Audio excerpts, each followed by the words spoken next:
ನಮಸ್ಕಾರ ಎಲ್ಲರಿಗೂ welcome back to Aneek food wood. ನಾನಿವತ್ತು ರೇಷನ್ ಅಕ್ಕಿನ ಬಳಸಿ ಯಾವ ರೀತಿಯಾಗಿ ಹೋಟೆಲ್ ಸ್ಟೈಲ್ ನಲ್ಲಿ ಮಸಾಲಾ ದೋಸೆನ ಮಾಡಬಹುದು ಅಂತ ತೋರಿಸಿಕೊಡ್ತಾ ಇದ್ದೀನಿ. ಮಾಡೋದು ಕೂಡ ತುಂಬಾನೇ ಸುಲಭ. ನಾನು ಹೇಳಿರೋ ಟಿಪ್ಸ್ ಅಂಡ್ ಟ್ರಿಕ್ಸ್ ಅನ್ನ ಫಾಲೋ ಮಾಡಿದ್ರೆ ಹೋಟೆಲ್ ಸ್ಟೈಲ್ ನಲ್ಲಿ ಗರಿ ಗರಿಯಾದ ಮತ್ತು ಟೇಸ್ಟಿಯಾದ ಅದೇ ರೀತಿಯಾದ ದೋಸೆ ಮನೆಯಲ್ಲೂ ಕೂಡ ತಯಾರಾಗುತ್ತವೆ.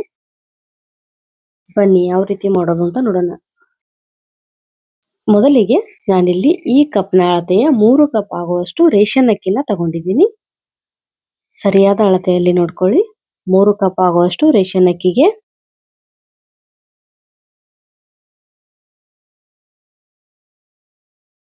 1 ಕಪ್ಗಿಂತ ಕಡಿಮೆ ಆಗುವಷ್ಟು ಉದ್ದಿನ ಬೇಳೆನ ತಗೊಂಡಿದ್ದೀನಿ.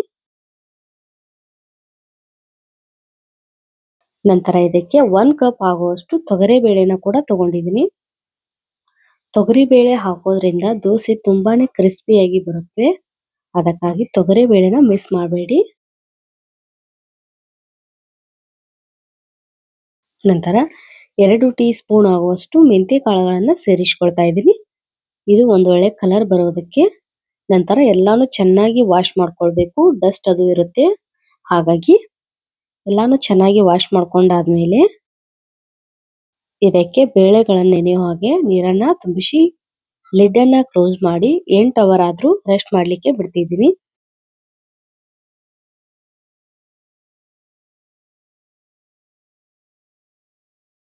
ನೆಕ್ಸ್ಟ್ ಮಾರ್ನಿಂಗ್ ಮಾಡೋರಿದ್ರೆ ಮಾರ್ನಿಂಗ್ ನೆನೆ ಹಾಕೊಳ್ಬೇಕು. ನೈಟ್ ರುಬ್ಬೋದಕ್ಕೆ ನಡೆಯುತ್ತೆ. ನಂತರ ಇಲ್ಲಿ ರುಬ್ಬೋದಕ್ಕೆ 8 ಅವರ್ ಆಯ್ತು. ರುಬ್ಬೋದಕ್ಕೆ ಗಟ್ಟಿ ಅವಲಕ್ಕಿನ 1 ಕಪ್ಗಿಂತ ಕಡಿಮೆ ಆಗುವಷ್ಟು ತಗೊಂಡಿದ್ದೀನಿ. ಇದಕ್ಕೆ ನೀರನ್ನ ಹಾಕಿ ನೆನೆಸ್ಕೊಂಡು ಇವಾಗ ಎಲ್ಲಾ ಕಾಳುಗಳು ಕೂಡ ನೆನೆದಿವೆ. ಇವಾಗ ಒಂದು ಮಿಕ್ಸಿ ಜಾರ್ನ ತಗೊಂಡು ಅದಕ್ಕೆ ಅವಲಕ್ಕಿ ಸಮೇತ ಎಲ್ಲಾ ಕಾಳುಗಳನ್ನ ಸೇರಿಸಿ ತುಂಬಾನೇ ನೈಸ್ ಆಗಿ ಗ್ರೈಂಡ್ ಮಾಡ್ಕೊಳ್ಬೇಕು.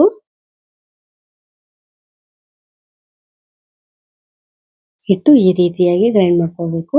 ನಂತರ ಇದಕ್ಕೆ ಸೋಡಾ ಮತ್ತೆ ಉಪ್ಪನ್ನ ಯಾವುದನ್ನು ಕೂಡ ಸೇರಿಸ್ಕೊಳ್ತಾ ಇಲ್ಲ. ಈ ರೀತಿ ಕೈನಿಂದಾನೇ ಈ ರೀತಿಯಾಗಿ ಕಲಿಸ್ಕೊಳ್ಬೇಕು. ಈ ರೀತಿ ಮಾಡೋದ್ರಿಂದ ಹಿಟ್ಟು ಚೆನ್ನಾಗಿ ಹೊದಿಗೆ ಬರುತ್ತೆ ಅನ್ನೋ ಕಾರಣಕ್ಕೆ. ನಂತರ ಒಂದು ಪ್ಲೇಟ್ನ ಮೇಲೆ ಪಾತ್ರೆನ ಇಟ್ಟು ಲಿಡ್ ಅನ್ನ ಕ್ಲೋಸ್ ಮಾಡ್ತಾ ಇದ್ದೀನಿ. ಹಿಟ್ಟು ಹುದುಗಿ ಬಂದು ಬೀಳಬಾರ್ದು ಅನ್ನೋ ಕಾರಣಕ್ಕೆ.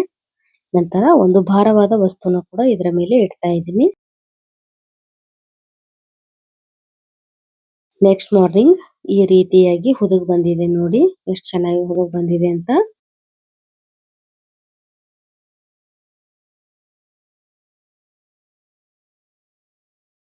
ಎಲ್ಲ ಪಾತ್ರೆ ಕೆಳಕ್ಕೂ ಕೂಡ ಬಿದ್ದಿದೆ. ಅದೇ ಕಾರಣಕ್ಕೆ ಪ್ಲೇಟ್ ಅನ್ನ ಇಟ್ಟಿರೋದು. ಇದಕ್ಕೆ 1 ಟೀ ಸ್ಪೂನ್ ಆಗುವಷ್ಟು ಸಕ್ಕರೆನ ಸೇರಿಸ್ಕೊಳ್ತಾ ಇದ್ದೀನಿ.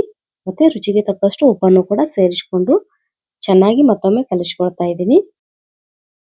ನಮಗಿಲ್ಲಿ ಹೋಟೆಲ್ ಸ್ಟೈಲ್ ನಲ್ಲಿ ದೋಸೆ ಕ್ರಿಸ್ಪಿಯಾಗಿ ಮತ್ತೆ ಗರಿ ಗರಿಯಾಗಿ ಬರಬೇಕು ಅಂದ್ರೆ ಒಂದು ಟಿಪ್ಸ್ ಇದೆ, ಅದನ್ನ ಫಾಲೋ ಮಾಡಿ. ಇಲ್ಲಿ 3 ಟೇಬಲ್ ಸ್ಪೂನ್ ಆಗುವಷ್ಟು ಅಕ್ಕಿ ಹಿಟ್ಟನ್ನ ಸೇರಿಸ್ಕೊಳ್ತಾ ಇದ್ದೀನಿ. ಅಕ್ಕಿ ಹಿಟ್ಟನ್ನ ಸೇರಿಸ್ಕೊಳ್ಳೋದ್ರಿಂದ ತುಂಬಾನೇ ದೋಸೆ ಕ್ರಿಸ್ಪಿಯಾಗಿ ಬರುತ್ತವೆ. ಸೇಮ್ ಹೋಟೆಲ್ ಸ್ಟೈಲ್ ನಲ್ಲಿ ಬರುತ್ತವೆ. ಈ ರೀತಿ ಚೆನ್ನಾಗಿ ಮಿಕ್ಸ್ ಮಾಡಿಕೊಂಡು ಈ ಹದಕ್ಕೆ ಇರಬೇಕು ದೋಸೆ ಬ್ಯಾಟರ್. ನಂತರ ಸ್ಟವ್ನ ಆನ್ ಮಾಡಿ ದೋಸೆ ಹಂಚನ್ನ ಇಟ್ಟು ಅದಕ್ಕೆ ನೀರನ್ನ ಸ್ಪ್ರಿಂಕಲ್ ಮಾಡ್ಕೊಳ್ಬೇಕು. ಉರಿ ಮಾತ್ರ ಲೋ ಫ್ಲೇಮ್ ನಲ್ಲೇ ಇರಬೇಕು ದೋಸೆನ ಹಾಕುವಾಗ. ನಂತರ ಹೈ ಫ್ಲೇಮ್ ಅಲ್ಲಿ ಇಟ್ಟರು ನಡೆಯುತ್ತೆ.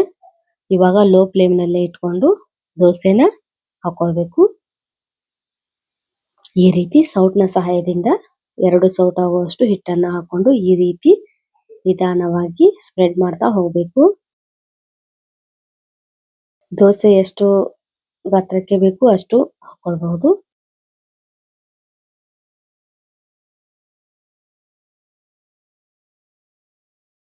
ಈ ರೀತಿಯಾಗಿ ಹಾಕೊಂಡಾದ್ಮೇಲೆ ಇದಕ್ಕೆ ಸುತ್ತಲೂ ಎಣ್ಣೆನ ಸ್ಪ್ರಿಂಕಲ್ ಮಾಡ್ಕೊಳ್ಬೇಕು.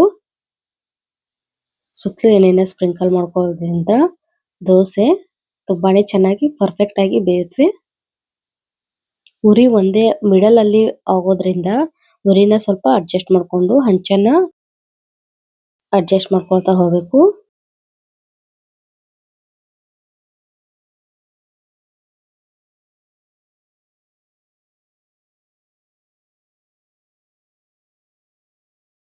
ಈ ಹಂತದಲ್ಲಿ ಊರಿನ ಮೀಡಿಯಂ ಟು ಹೈ ಫ್ಲೇಮ್ ನಲ್ಲೇ ಇಟ್ಕೊಳ್ಬೇಕು. ಯಾಕಂದ್ರೆ ದೋಸೆ ತುಂಬಾನೇ ಕ್ರಿಸ್ಪಿಯಾಗಿ ಗರಿ ಗರಿಯಾಗಿ ಬೇಯಬೇಕು. ದೋಸೆ ಬೇಯೋದಕ್ಕೆ ತುಂಬಾ ಟೈಮ್ ಹಿಡಿಯುತ್ತೆ. ಹಾಗಾಗಿ ಚೆನ್ನಾಗಿ ಬೇಯಿಸ್ಕೊಳ್ಬೇಕು. ನಂತರ ಇದಕ್ಕೆ ನಾನು ತುಪ್ಪದ ಜೊತೆ ಖಾರದ ಪುಡಿನ ಮಿಕ್ಸ್ ಮಾಡ್ಕೊಂಡು ಈ ರೀತಿಯಾಗಿ ಸ್ಪ್ರೆಡ್ ಮಾಡ್ತಾ ಇದ್ದೀನಿ. ಇದು ಕೂಡ ತುಂಬಾನೇ ಚೆನ್ನಾಗಿ ಬರುತ್ತೆ ಟೇಸ್ಟು. ಯಾವತ್ತೂ ಮಾಡಿಲ್ಲ ಅಂದ್ರೆ ಒಮ್ಮೆ ಟ್ರೈ ಮಾಡಿ ನೋಡಿ. ಈ ರೀತಿಯಾಗಿ ದೋಸೆ ತುಂಬಾ ಎಲ್ಲ ಸ್ಪ್ರೆಡ್ ಮಾಡ್ತಾ ಇದ್ದೀನಿ. ದೋಸೆ ಒಂದೊಳ್ಳೆ ಚೆನ್ನಾಗಿ ಕಲರ್ ಬರುತ್ತೆ ಮತ್ತೆ ಟೇಸ್ಟ್ ಕೂಡ ತುಂಬಾನೇ ಚೆನ್ನಾಗಿರುತ್ತೆ. ನಂತರ ಈ ರೀತಿಯಾಗಿ ಎಡ್ಜಸ್ಟ್ನೆಲ್ಲ ಬಿಡಿಸ್ಕೊಳ್ಬೇಕು.